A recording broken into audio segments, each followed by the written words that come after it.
peut voir maintenant qu'est-ce qui se passe entre l'appel et l'alliance que Dieu veut faire avec Abraham et ce qui va suivre en fait la chute.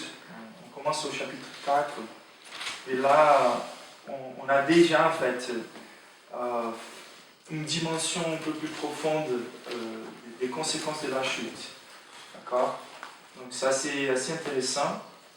Nous sommes doublement héritiers du péché. D'accord? Si on va considérer la condition légale devant Dieu, nous sommes héritiers par représentation. Donc Adam, il était les représentants de l'humanité.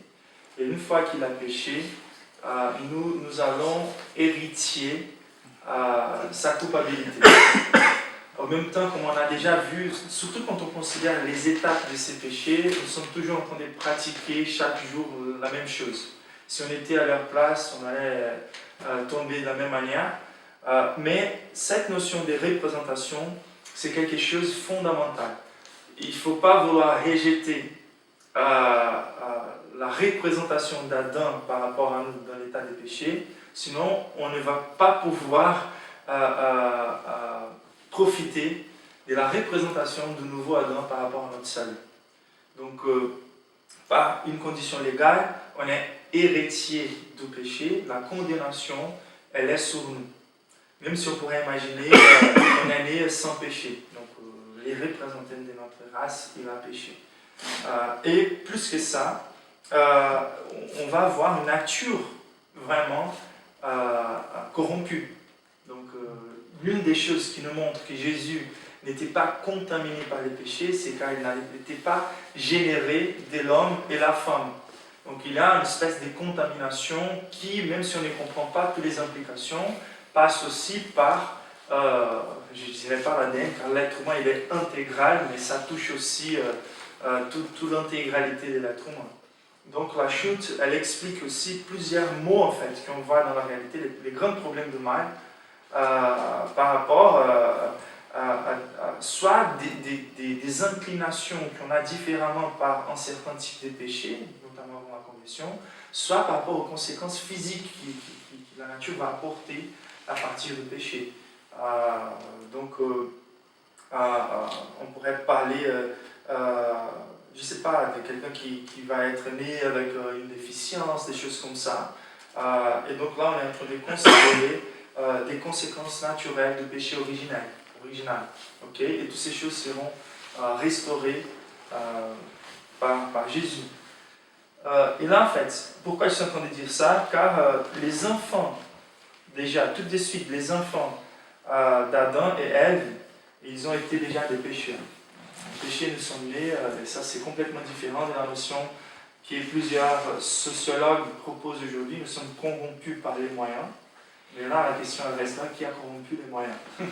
Donc, on n'est pas né comme une table vide. On est né déjà plié vers les péchés, soit par nature héritée, soit par condition et jugement. Et donc, Caïn et Abel. Donc, là, on va pas lire, hein, je vais juste mentionner les histoires, je vais écouter de vous qu'est-ce que vous avez là en tête par rapport à cette histoire déjà. Caïn et Abel, qu'est-ce que vous avez à dire par rapport à ça? C'est très tôt qu'on voit les premiers fraticides. C'est comme ça qu'on dit? Le premier assassinat est déjà un fratricide. Très joli père. Et ce qui est là dessus. Non mais c'est original, hein. Du carré. Ouais.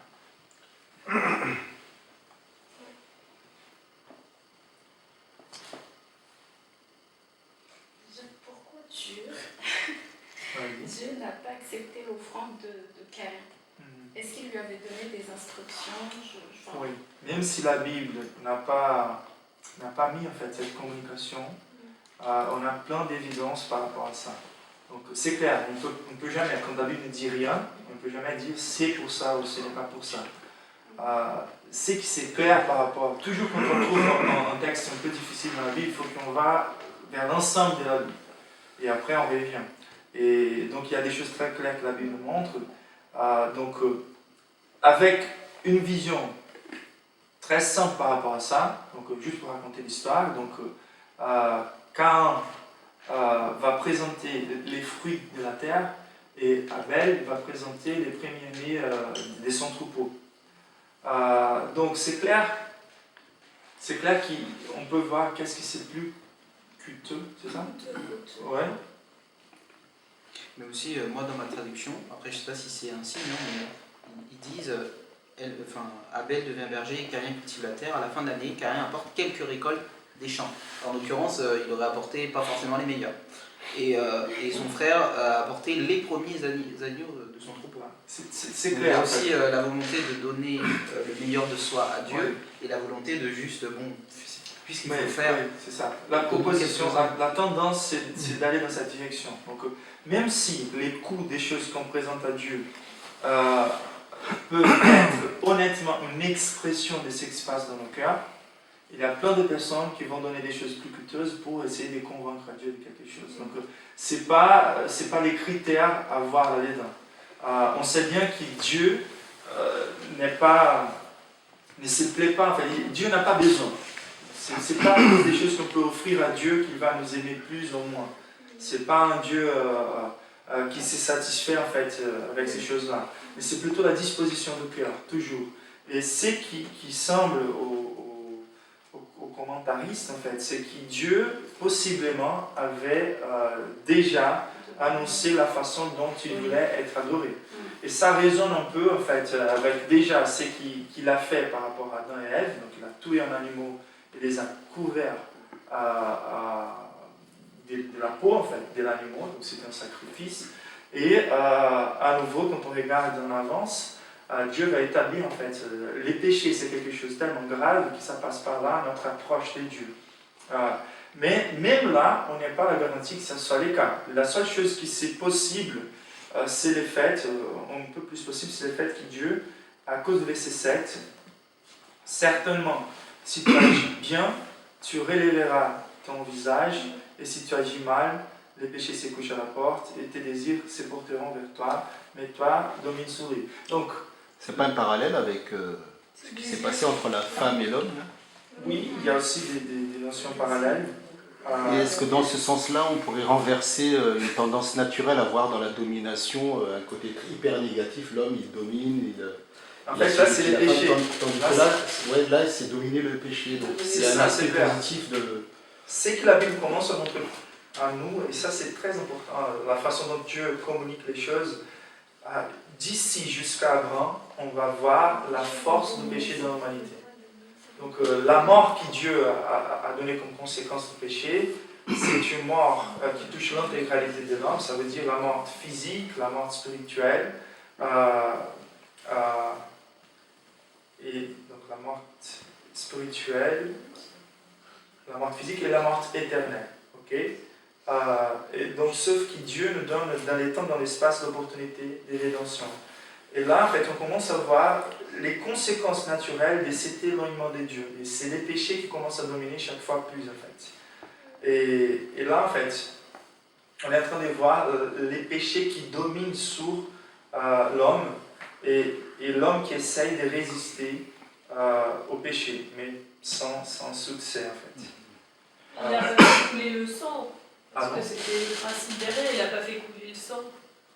Oui, mais Jésus, il avait peut-être pas un cœur content. C'est clair, mais on n'a aucune évidence, et c'est clair jusqu'à... Même les prophètes, on va comprendre pleinement en fait la notion du sang quand Jésus vient et les apôtres commencent à interpréter l'Ancien Testament. C'est là où on commence à pouvoir avoir la bonne interprétation.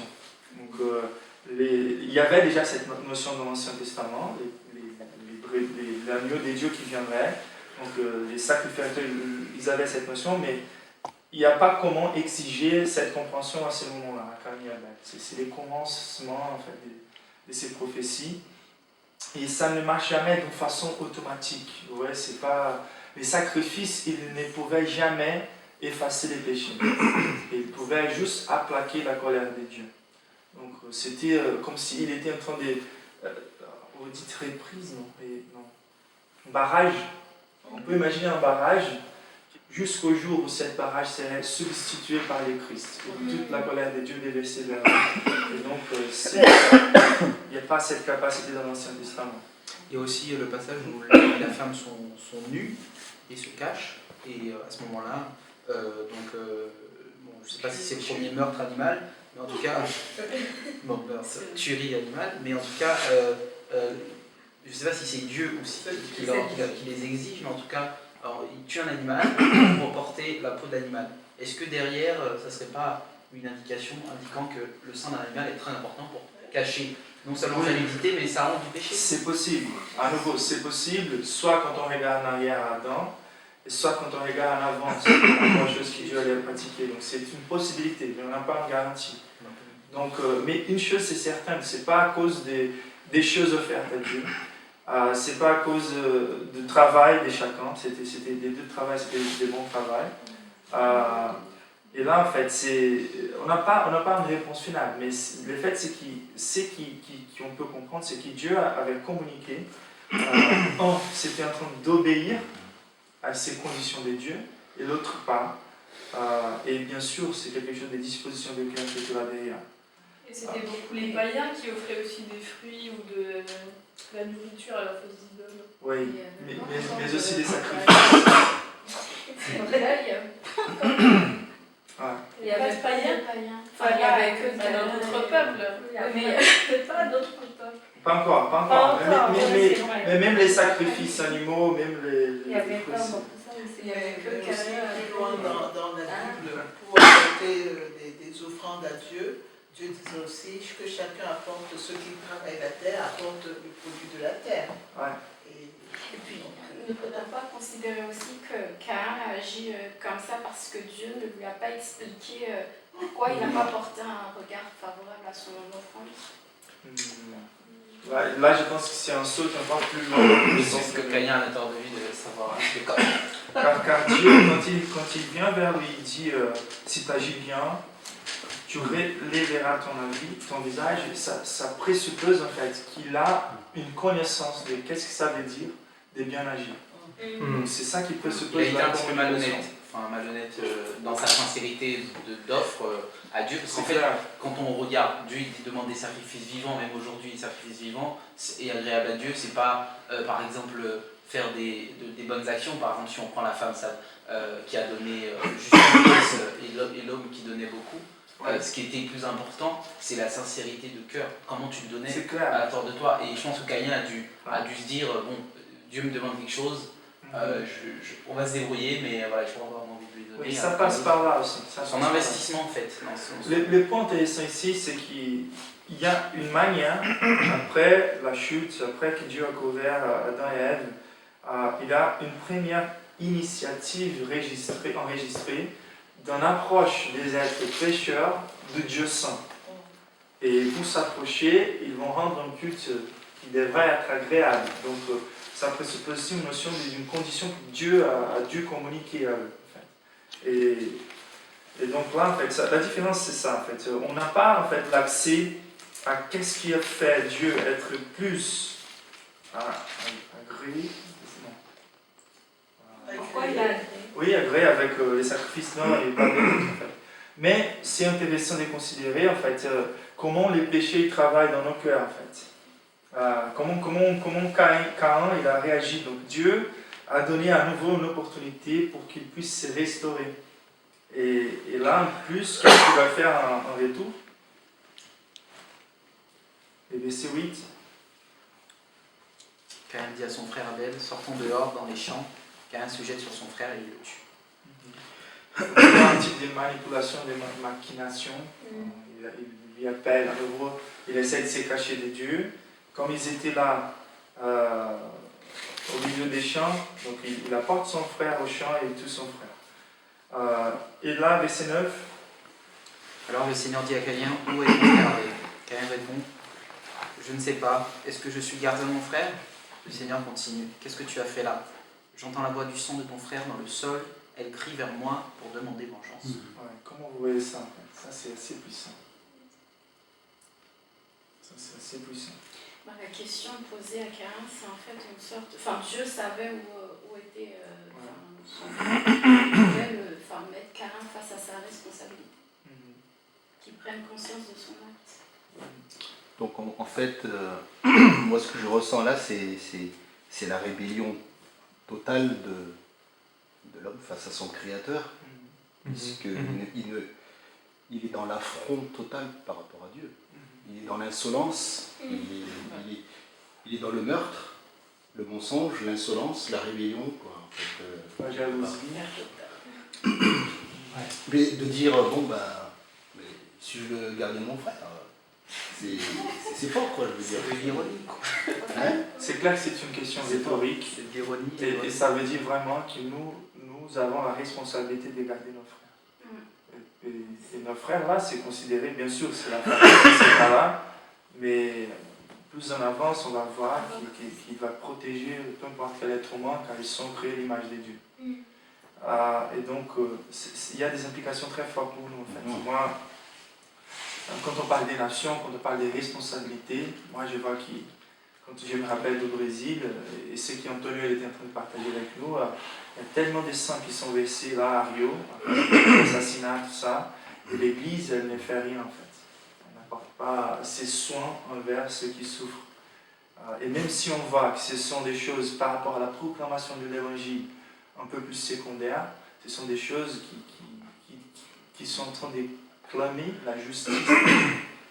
Donc ces choses sont abominables à Dieu. Les sang qui est versé dans l'homme, c'est la volonté de tuer à Dieu lui-même. En fait. C'est l'image de Dieu contre qui on est en train d'attaquer.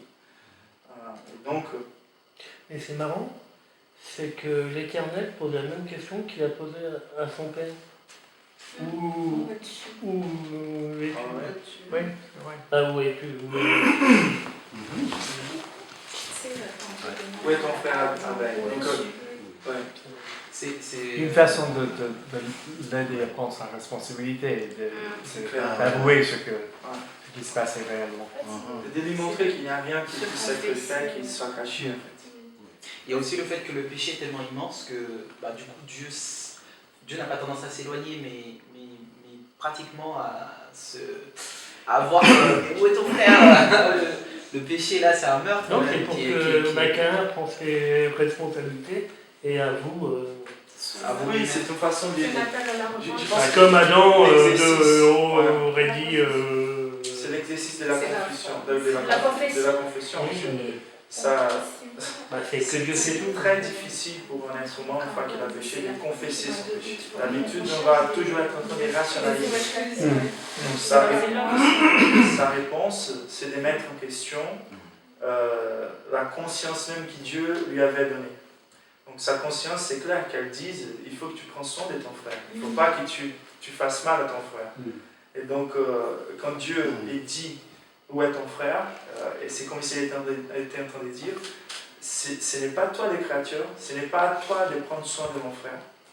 Et pourquoi tu es en train de dériver à moi les soins de mon frère? C'est un attaque contre Dieu, dans un sens, et c'est une façon aussi de fuir, en fait, de s'enfuir de sa culpabilité. Mais ça montre qu'il n'y a pas de repentir là-dedans. Ouais. Mais on dirait enfin, quand tu dis, on dirait qu'il cache son péché. Enfin, dans la réponse, ça peut être de l'ironie, mais ça peut être qu'il veut cacher son péché. Ouais. Je ne suis pas le gardien de mon frère, je ne sais pas ce qu'il fait. Mais c'est Il passe l'amour lui-même, en fait. Il cache son péché, quoi. Enfin, ça peut être de l'ironie, comme Oui, Thierry disait. Je pense que Ça peut être c'est pas qu'il cache son l'ironie, péché. je pense que c'est. Il veut cacher son péché, quoi. Il dit, mais moi, je ne sais pas où il est, quoi. Débrouille-toi. C'est ça. Oui, mais juste pour avancer, pour moi, la phrase suivante, quand il dit la voix du sang de ton frère crie de la terre jusqu'à moi. Donc là, il y a une dimension merveilleuse que la Bible nous apporte, c'est que même si on pense à des choses qui sont impersonnelles en soi-même, il n'y a pas une seule chose dans l'univers qui ne soit pas personnelle dans un sens. Ça veut dire, les dieux qui a tout créé, il a tout créé pour, comment je peux dire ça? promouvoir et pour servir aux relations personnelles de Dieu créateur avec les êtres humains qu'il a créés. Donc quand on regarde la nature, quand on regarde toutes les choses qu'on reçoit de Dieu, il y a une dimension personnelle toujours. Ce sont des manifestations d'amour de Dieu vers nous. Et donc il est en train de utiliser un langage métaphorique pour dire, les sangs de ton frère, même s'il est tué, même s'il est calé, même s'il n'est plus là, il n'y a pas comment la pratique d'une injustice s'est passée dans l'univers sans que Dieu les voie. Et sans que ces choses-là se communiquent avec Dieu dans un sens personnel. Ce n'est pas que la chose se communique avec Dieu, mais toutes les relations qu'on développe tant qu'être humain, tant qu'être créé par Dieu, elles ont des implications personnelles. Et même si horizontalement elles sont plus objectives, donc moi j'ai tué mon frère, verticalement elles sont beaucoup plus profondes, si je peux dire comme ça. Tous les péchés sont pratiqués d'abord contre Dieu. Et là, en fait, c'est les sangs de ton frère qui clament la terre, qui crient la terre jusqu'à moi. Et pourquoi il a dit jusqu'à moi? Il pourrait dire pour justice, il pourrait dire pour...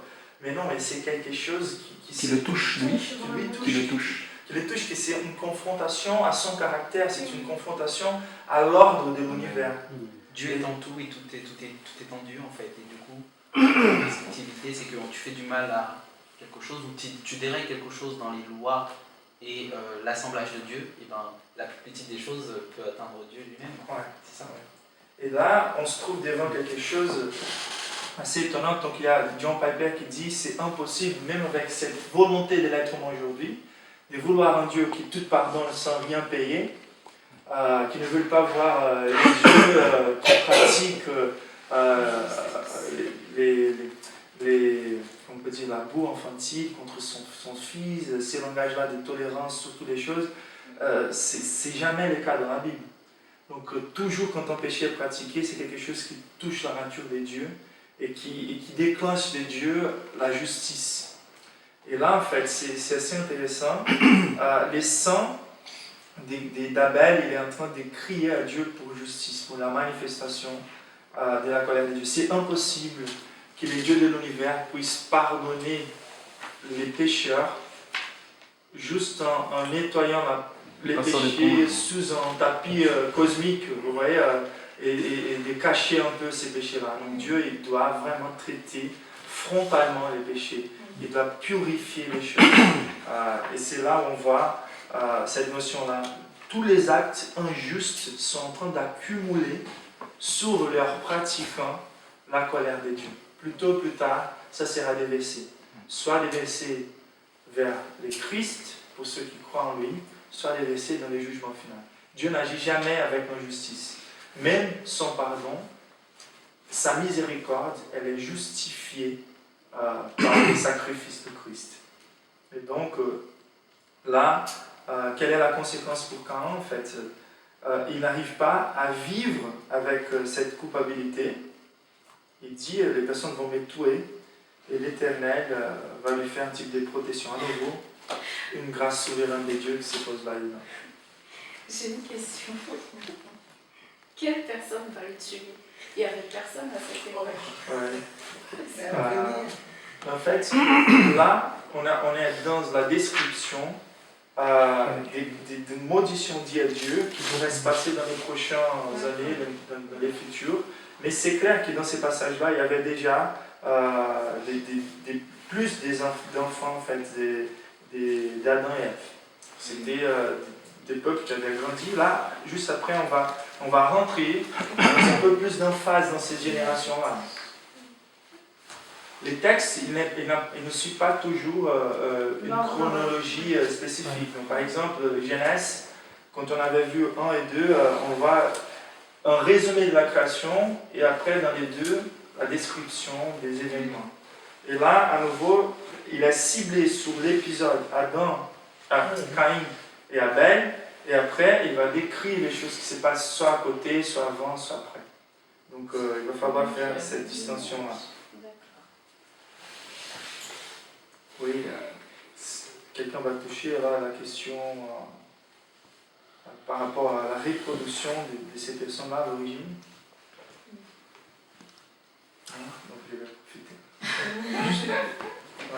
juste un petit point. Il y a une sculpture dans le jardin de Tuileries de Cain et ses fils. C'est ça ce qui est marqué. Qui est assez fort. Je ne sais pas si vous vous rappelez ou vous l'avez vu. Non. Mais d'ici, en traversant le pont, juste ici, et on entre dans le Tuileries à gauche, Ouais. il y a une descente au sous-sol. Et D'accord. juste côté, il y a 3-4 marches. Et c'est la première sculpture qu'on voit. On le voit de dos, donc il faut passer devant juste pour regarder. Donc c'est fait par un sculpteur au 19e siècle, mais au moins je pense que il s'est inspiré de ce passage qu'on vient de lire, parce que c'est assez fort. D'accord, donc je vais avancer un peu plus. Donc juste un petit mot par rapport à la mention des générations, pourquoi les généalogies sont assez importantes, car on va voir. Donc là, la généalogie des Cain va être coupée très vite, car c'est clair que ce sont des descendances chaque fois plus corrompues. Quand on arrive à Lémec, on va juste mentionner Lémec, il est un peu la version des Cain plus élevée en termes de corruption.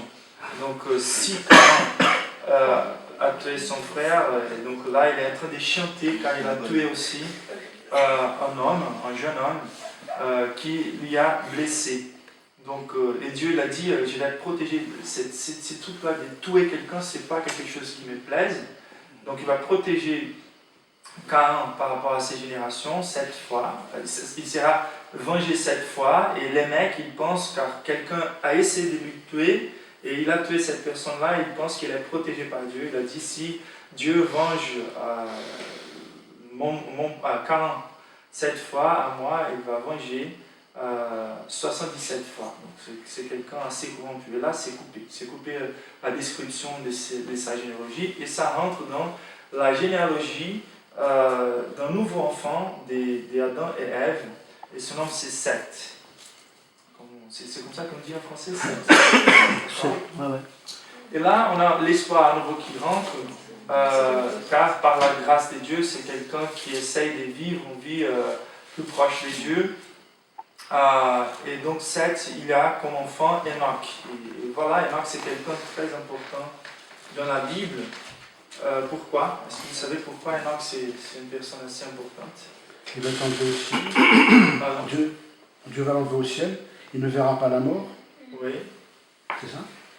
C'est ça, oui. Ouais, c'est écrit ça déjà. Donc lui, il ne passe pas par la mort. Il n'y a que 2 personnes dans la Bible qui ne passent pas par la mort. Élie. Oui, c'est ça. Élie et Enoch. Et les motifs là qu'on trouve, c'est vraiment quelqu'un qui était très intime dans sa relation avec Dieu. Et là, c'est un mystère pour nous. On sait bien que c'est toujours la grâce de Dieu qui apporte ça.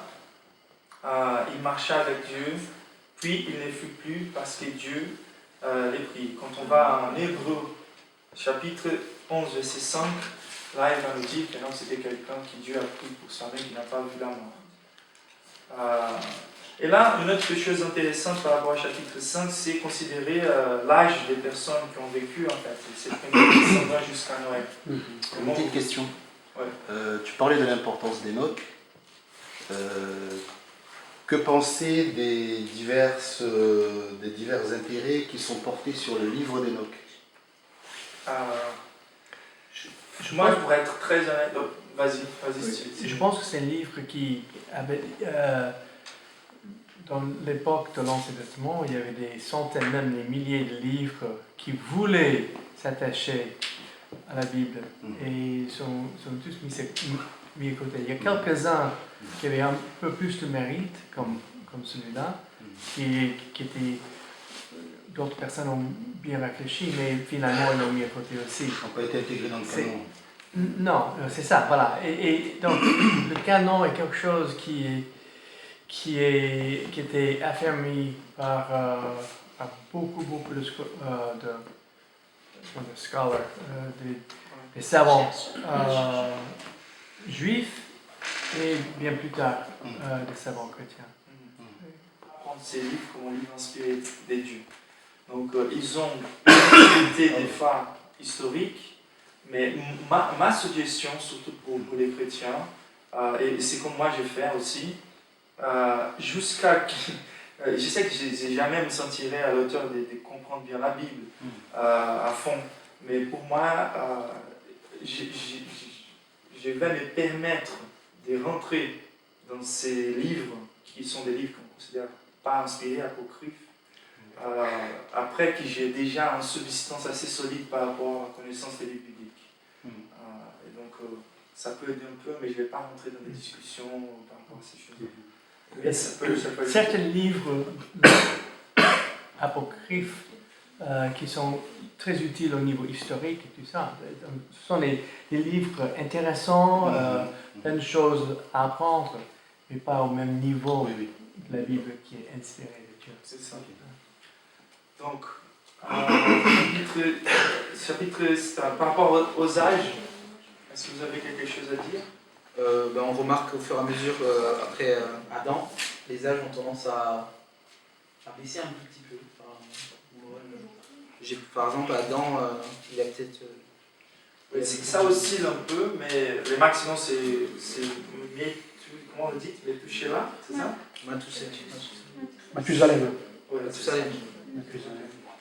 Et donc, ça oscille un peu, mais ça reste toujours un nombre d'années beaucoup plus élevé. Donc, 500 ans. Pardon? Noé, c'était 500 ans. Oui, Noé, c'était bien 600, moins 600, qui- je crois. Il n'y avait pas de griffe à l'époque ou quoi? Pas de vis, En fait, il y avait quelque chose en fait, c'est pas quelque chose qu'on pourrait assurer aussi, mais selon les étudiants, les spécialistes, en fait, cette notion des eaux qui ont tombé sur les déluges, il y a la décision de Dieu. Dieu il va dire, alors l'Éternel dit, mon esprit ne restera pas à toujours dans l'homme, car l'homme n'est que chair et ses jours seront de 120 ans. Donc à partir de là, ça commence à décrire les déluges. C'est après les déluges que l'âge elle tombe de façon très, très nette, impactante. D'accord? Et ça, il y a une implication d'une décision de Dieu, mais il y a aussi la protection de tous ces eaux-là qui ont tombé dans les déluges, qui faisaient un type de protection par rapport à... Comment on dit ça en français? Les rayons solaires, les rayons qui commencent à blesser un peu plus la vie humaine. Donc ça peut avoir ces implications, c'est pas quelque chose d'assuré garanti, mais ce sont des études qui ont été faites par rapport à ces choses-là. De toute façon, c'est une décision de Dieu, et c'était surtout lié car Dieu, il prend des jugements par rapport à nos relations avec lui, mais il applique les jugements dans l'histoire. Et donc, il va utiliser aussi des moyens ordinaires parfois pour faire ces choses-là. Donc, par rapport à l'histoire du déluge, juste en passant aussi, quelles sont vos remarques principales ou des questions que vous pouvez avoir?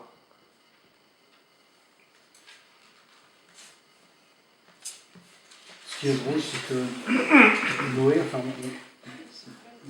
peut se poser la question, comment il a fait pour construire l'arche au sol, parce que c'est un grand bateau. Ouais. Comment il a fait, mais peut-être que Noé... Bon, il a suivi les coordonnées de Dieu à risque. Et, en fait, la Bible ne nous donne pas révéler Le plan de Dieu. Il y a peut-être des anges qui amenaient les bouts de bois. En fait, on ne peut pas ajouter à la Bible ce que la Bible ne dit pas. Mais Dieu, il a donné des coordonnées très spécifiques, lui, il a suivi. Et le plus important, c'est de considérer les implications. Il n'y a pas comment fouiller à nouveau de ces textes-là, de ces implications littéraires par rapport à l'ensemble des Écritures. D'accord? Et donc, c'est une histoire reconnue dans le Nouveau Testament. Et d'ailleurs, l'arche a été retrouvée. Oui, ça c'est intéressant. Sur le mont Ararat en Turquie. Dans les glaciers. Sur le mont Ararat en Turquie. C'est avéré ça ou c'est Il y a une vidéo que c'est le KGB, là, les communistes, je sais pas quoi, qui l'ont trouvé en 1900. Oui, c'est possible de Ouais, voir des regarde. traces de quelque chose qui peut ressembler. Donc c'est pas qu'il peut s'en laisser, il y a plein d'évidences. C'est presque sûr qu'il s'agissait lieu où l'arche s'arrêtait. C'est incroyable.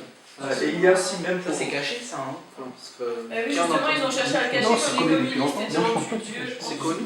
Ah ouais. Bon, c'est- revenons aux applications spirituelles de Noëlla, c'est plus important, sinon on va rester là dehors. Donc là, en fait, quelle est la communication qu'on peut dire rédemptive? C'est la première alliance, c'est la deuxième alliance des grâces, d'accord? La première alliance des grâces a été faite avec Adam. La promesse, c'était pas encore une alliance, mais c'était la promesse, oui, en fait c'était une alliance, on pourrait dire l'alliance adamique, car il avait la promesse et il y avait aussi les symboles. Donc la peau, elle pourrait servir comme symbole de cette alliance, et il y avait la promesse. Donc on va s'arrêter là dans la promesse noétique, d'accord? Mais c'est très intéressant de voir comment Dieu, il agisse d'une façon souveraine par rapport à la grâce qu'il applique dans nos vies. Là, c'est très important de considérer ça. Donc, la méchanceté humaine, elle commence à se multiplier, et Dieu va préciser. Donc, on n'a pas comment dire pourquoi Dieu a choisi quelqu'un, si c'était leur mérite, peu importe. Donc, on peut dire plutôt que, en fait, quand la grâce de Dieu est infusée sur nos vies, on commence à avoir un comportement différent du comportement des gens de notre génération.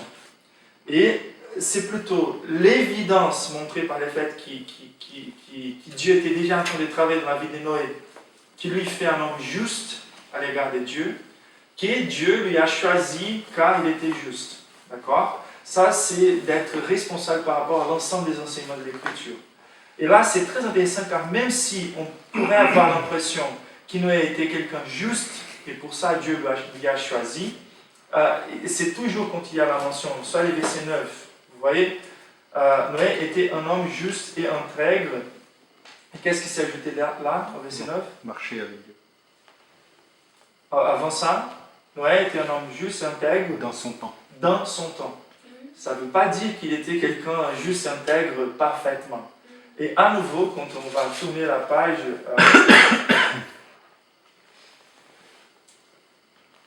le verset 1 du chapitre 7, ça veut dire, à nouveau, entrez dans l'arche, toi et toute ta maison, car j'étais vu Parmi cette génération. juste devant moi, parmi cette génération. Donc il y avait quelque chose de la grâce de Dieu qui pourrait freiner un peu plus sa méchanceté. Et c'était déjà quelqu'un que Dieu a voulu qui pourrait être un représentant, imparfait, mais un représentant. Donc c'est toujours un choix de Dieu par sa grâce. Et il va établir une alliance avec des êtres pécheurs qui ne sont pas capables d'accomplir sa tâche, mais la volonté expresse de Dieu, c'est qu'une purification vienne sur l'humanité. Et donc, qu'est-ce que Dieu veut communiquer vraiment? C'est que quand les hommes sont laissés à leur nature pécheresse, le monde, il va se contaminer dans une échelle exponentielle, incontrôlable. Et c'est pour ça que la vision biblique, c'est complètement différente de la vision évolutionniste. Donc, pour les évolutionnistes à la base, on peut prendre la vision la plus crude possible, nous sommes en train d'évoluer. Mais quand on regarde l'histoire du monde, on voit qu'on est en train de détruire en fait l'environnement, de nous détruire, et même l'aspect moral, il se corrompt chaque fois plus. Et donc, Jésus va nous présenter comme la lumière de la terre, car nous sommes dans un environnement de chaque fois plus de ténèbres, et nous sommes les sels de la terre, la lumière du monde. Donc les sels de la terre aussi pour freiner les pourrir progressifs de l'univers. On n'a pas un espoir très romantique de vivre sur terre les paradis, mais on a cette tâche de freiner les maximums et d'apporter la lumière dans ce monde qui va vers la corruption progressive. Et c'est là un type de première annonce par rapport à la rédemption, une des premières annonces par rapport à la rédemption, car là on voit Dieu qui va faire une sélection d'un petit peuple, d'une petite famille, qui représente déjà l'Église, et qui, au travers de cette arche, et ça touche un peu à la notion de l'arche, de l'alliance qu'il va après faire, etc., donc où Dieu va donner la protection pour pouvoir purifier. Donc on a la communication de la colère de Dieu contre les péchés, les besoins en Dieu de punir les pécheurs, d'effacer les agents de péché et de restaurer l'humanité à partir d'un petit branche, échantillon, oui. Mais à nouveau, on va voir que ça va être toujours quelque chose initié par Dieu et soutenu par Dieu. On va voir que nos représentants, les représentants de l'Alliance, ils vont toujours être des hommes très pécheurs. Et la grâce de Dieu qui essaye toujours d'apporter son jugement et aussi sa grâce côté à côté. Qu'advient-il des personnes, par exemple, de l'époque de Noé, qui sont morts dans leur iniquité, par rapport au jugement de Dieu, qu'advient ces personnes-là? Ah, c'est clair. Selon l'enseignement de toute la Bible, la période... Parce qu'il n'y a que Noé qui est resté, finalement. Et moi, c'est pas une petite parenthèse que je trouve incroyable dans la Bible. La Bible, c'est surtout ça. C'est, comme je disais, des hommes, au départ, qui, sans Dieu, menaient une vie qui errait. Et en fait, la grâce de Dieu, et c'est toujours, je pense que c'est sur ça qu'il faut qu'on reste, c'est vraiment la grâce de Dieu qui peut nous faire changer, parce qu'au final, notre être à nous, au fond, et c'est l'enseignement, c'est que la Bible va commencer à nous rappeler chaque fois plus clair, c'est la nature de Dieu par rapport à la nature humaine. C'est ça qui est en contraste maintenant.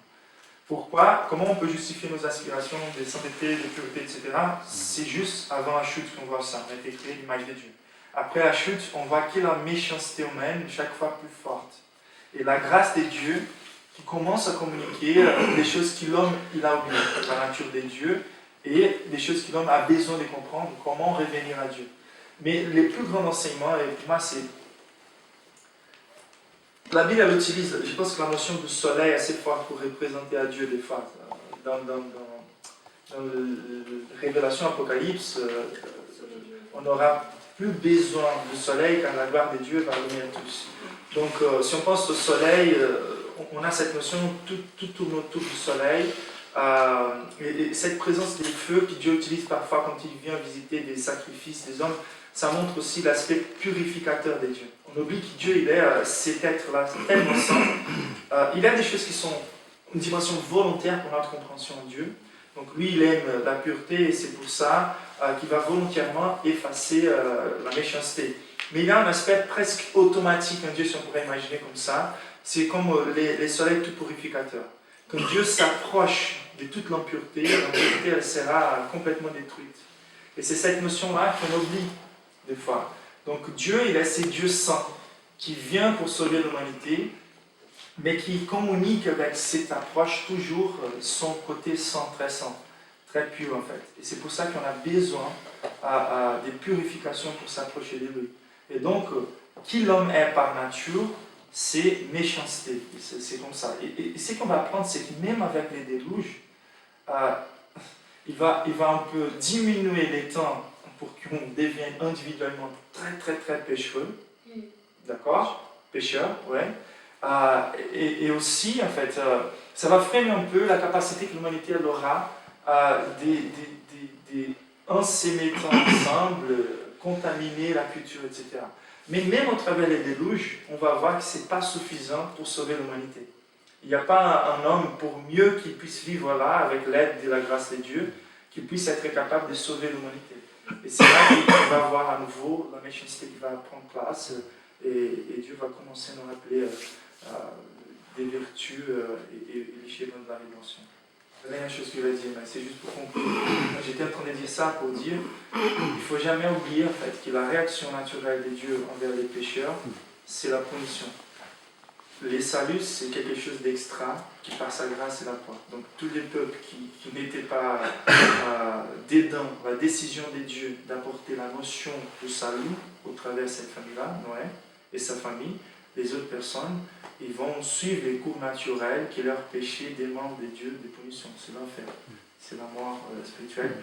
Par ces décisions volontiers, par leur péché, et c'est ça la réaction naturelle de Dieu. C'est un point de considérer la sainteté de Dieu. Les saluts, c'est l'étonnement doit être pourquoi moi, et non pourquoi pas les autres. Donc, c'est ça la mission.